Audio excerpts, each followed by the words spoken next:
AP ఎన్డీఏలో అంతా బాగానే ఉందా లేక మిత్రపక్షాల మధ్య మెల్లగా భేదాభిప్రాయాలు బయటపడుతున్నాయా? సోషల్ మీడియాలో సంచలనంగా మారిన కాక్రోచ్ జనతా పార్టీపై బీజేపీ ఒకలా స్పందిస్తే టీడీపీ మాత్రం పూర్తి భిన్నంగా మాట్లాడింది.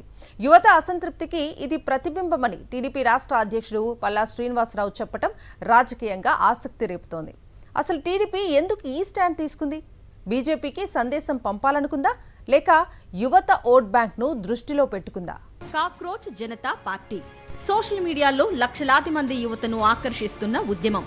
ఉద్యోగాలు, అవకాశాలు, ప్రభుత్వ విధానాలపై యువత అసంతృప్తిని వ్యంగ్యంగా వ్యక్తపరుస్తోన్న ఈ డిజిటల్ ఉద్యమాన్ని కేంద్రంలోని బీజేపీ నేతలు తీవ్రంగా విమర్శిస్తున్నారు. విదేశీ శక్తుల ప్రేరణ ఉందని, పాకిస్తాన్ అకౌంట్లు కూడా దీనిని ప్రోత్సహిస్తున్నాయని కేంద్ర మంత్రులు ఆరోపిస్తున్నారు. అయితే ఇదే సమయంలో టీడీపీ మాత్రం పూర్తి భిన్నమైన స్వరం వినిపించింది. ఇది యువత ఆకాంక్షలు, ఆందోళనలకు ప్రతిబింబమని, విధానాలను పునఃసమీక్షించాల్సిన అవసరాన్ని ఈ ఉద్యమం గుర్తు చేస్తోందని పల్లా శ్రీనివాసరావు వ్యాఖ్యానించారు. Seen and heard about this Cockroach Janata Party, the social media sensation. After seeing this movement, it appears that we need to recalibrate our policies. We will definitely take to the notice of our policy makers.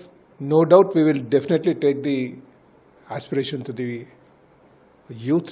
Some of the concerns that they have raised by the youth, especially the Cockroach Janata Party, that has to be taken into consideration.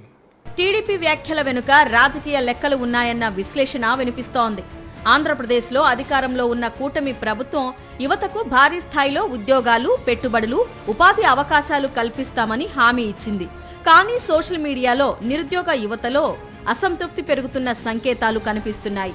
ఇలాంటి సమయంలో యువత భావోద్వేగాలను పూర్తిగా విస్మరించడం రాజకీయంగా ప్రమాదకరమని TDP భావించినట్లు రాజకీయ వర్గాలు చెబుతున్నాయి. అందుకే ఉద్యమాన్ని ఖండించకుండా అందులోని అసంతృప్తిని అంగీకరించే ధోరణి అవలంబించిందన్న అభిప్రాయం వ్యక్తమవుతోంది. మరోవైపు ఎన్డీఏ రాజకీయ సమీకరణాల కోణంలో కూడా ఈ వ్యాఖ్యలకు ప్రాధాన్యం ఏర్పడింది. 2024 ఎన్నికల తర్వాత కేంద్రంలో బీజేపీకి అత్యంత కీలక మిత్రపక్షంగా టీడీపీ నిలిచింది. లోక్సభలో టీడీపీ మద్దతు ఎన్డీఏ ప్రభుత్వానికి వ్యూహాత్మకంగా ముఖ్యమైంది.